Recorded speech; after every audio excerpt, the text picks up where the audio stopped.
രുചി വൈവിധ്യങ്ങളാൽ നിങ്ങളുടെ മനസ്സിനെ കീഴടക്കാൻ spice and bone garden restaurant Chelakkara.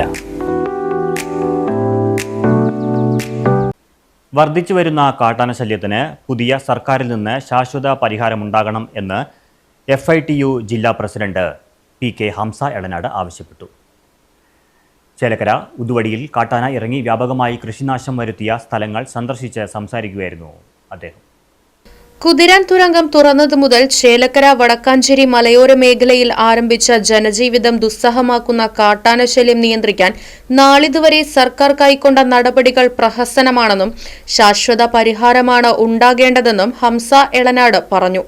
Chelakkara Mannathippara മുതൽ എളനാട് തിരുമണി വരെയുള്ള സോളാർ ഫെൻസിംഗ് കാലഹരണപ്പെട്ടതും ആനയെ തടയാൻ കഴിയാത്തതിന് കാരണമാണെന്ന് വിവിധ ഘട്ടങ്ങളിൽ തെളിയിക്കപ്പെട്ടിട്ടുള്ളതാണെന്നും തുരങ്കത്തിന് മുകളിലൂടെയുള്ള മുൻപ് ഉപയോഗിച്ചിരുന്ന റോഡിലെ സഞ്ചാരം നിലച്ചതു മുതലാണ് പ്രദേശത്ത് കാട്ടാനകൾ എന്ന പ്രതിസന്ധി ഉണ്ടായതെന്നും ആനകളെ പീച്ച് റിസർവിലേക്ക് തന്നെ തുരത്തണമെന്നും 2 കിലോമീറ്ററോളം മാത്രം ദൂരമുള്ള കുതിരാൻ തുരങ്കത്തിന് മുകളിൽ പഴയ റെയിൽപാളങ്ങൾ ഉപയോഗിച്ചുകൊണ്ട് പ്രതിരോധ സംവിധാനം ഒരുക്കുകയോ സുരക്ഷാ മുൻകരുതൽ ഉറപ്പുവരുത്തിക്കൊണ്ട് നൂതനമായതും ആനയെ പ്രതിരോധിക്കാൻ കഴിയുന്നതുമായ സോളാർ ഫെൻസിംഗ് സ്ഥാപിക്കുകയോ ചെയ്ത് ശാശ്വതമായ പരിഹാരമുണ്ടാക്കി പ്രദേശത്തെ ജനങ്ങളുടെ ജീവനും സ്വത്തിനും സംരക്ഷണം ഉറപ്പുവരുത്തണമെന്നും അദ്ദേഹം ആവശ്യപ്പെട്ടു.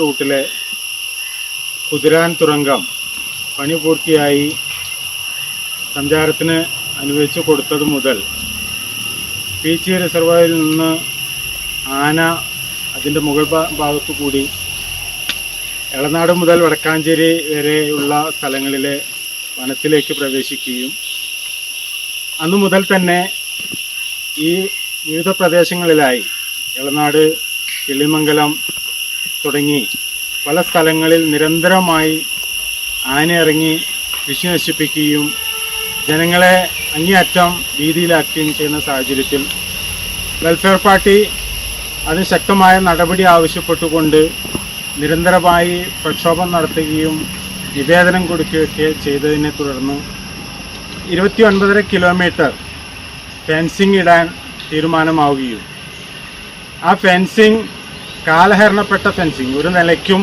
ആനയെ പ്രതിരോധിക്കാൻ കഴിയാത്ത ഫെൻസിംഗ് ഇട്ടതിനെ തുടർന്ന് ഒരു നിലയ്ക്കും ആനയെ പ്രതിരോധിക്കാൻ കഴിയുന്നില്ല എന്ന് മാത്രമല്ല അതെല്ലാം ചവിട്ടി മെതിച്ചുകൊണ്ട് ജനവാസ കേന്ദ്രങ്ങളിലേക്ക് വീണ്ടും ആന കയറി വരികയാണ് ചെയ്തുകൊണ്ടിരിക്കുന്നത്.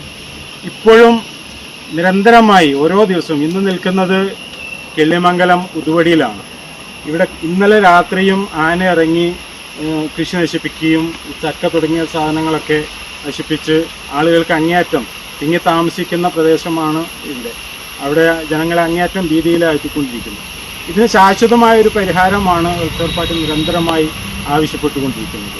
ശാശ്വതമായ പരിഹാരം ഫെൻസിംഗ് തന്നെ നവീകരിച്ച ഏറ്റവും പുതിയ കണ്ടുപിടുത്തം ഉൾപ്പെടുത്തിക്കൊണ്ടുള്ള ആനയെ പ്രതിരോധിക്കാൻ കഴിയുന്ന മുന്നൊരുക്കം നടത്തി ആനയെ പ്രതിരോധിക്കാൻ കഴിയുന്ന തരത്തിലുള്ള ഫെൻസിംഗ് സ്ഥാപിക്കുകയോ അനുബന്ധ സംവിധാനങ്ങൾ ചെയ്യുകയാണ് ചെയ്യേണ്ടത്. ജനജീവിതം ദുസ്സഹമാക്കുന്ന കാട്ടാനശല്യം ശാശ്വതമായി പരിഹരിക്കുക എന്നാവശ്യപ്പെട്ട് വെൽഫെയർ പാർട്ടി നടത്തിക്കൊണ്ടിരിക്കുന്ന ജനകീയ പ്രക്ഷോഭത്തിന്റെ ഭാഗമായി ഉതുവടിയിൽ നടന്ന ഒപ്പുശേഖരണ ഉദ്ഘാടനവും PK ഹംസ എളനാട് നിർവഹിച്ചു. വെൽഫെയർ പാർട്ടി മണ്ഡലം പ്രസിഡന്റ് PM ഷാജഹാൻ, മണ്ഡലം കമ്മിറ്റി അംഗങ്ങളായ MC ബിനു, OM ബഷീർ, പ്രദേശവാസികൾ തുടങ്ങിയവർ പങ്കെടുത്തു. Right vision news, Chelakkara. പുത്തൻ രുചിയുടെ മാസ്മരിക ലോകവുമായി spice and bone garden restaurant Chelakkara. Indian, Arabic, Chinese വിഭവങ്ങളും ജ്യൂസ്, ഐസ്ക്രീം തുടങ്ങിയവയുമെല്ലാം ഇനി ഒരു കുടക്കീഴിൽ ലഭിക്കും. ഇഷ്ടമുള്ളത് മനസ്സ് നിറച്ച് കഴിക്കാം സ്പൈസ് ആൻഡ് ബോൺ ഗാർഡൻ റെസ്റ്റോറന്റിൽ നിന്നും. കുട്ടികൾക്കായി മിനി പാർക്കും വാഹന പാർക്കിംഗ് സൗകര്യവും spice and bone garden restaurant ഒരുക്കിയിരിക്കുന്നു. കൂടാതെ ഹോം ഡെലിവറി സൗകര്യവും ലഭ്യമാണ്. Spice and bone garden restaurant MSN ഓഡിറ്റോറിയത്തിന് എതിർവശം തോന്നൂർക്കര. ഫോൺ 9447 062266.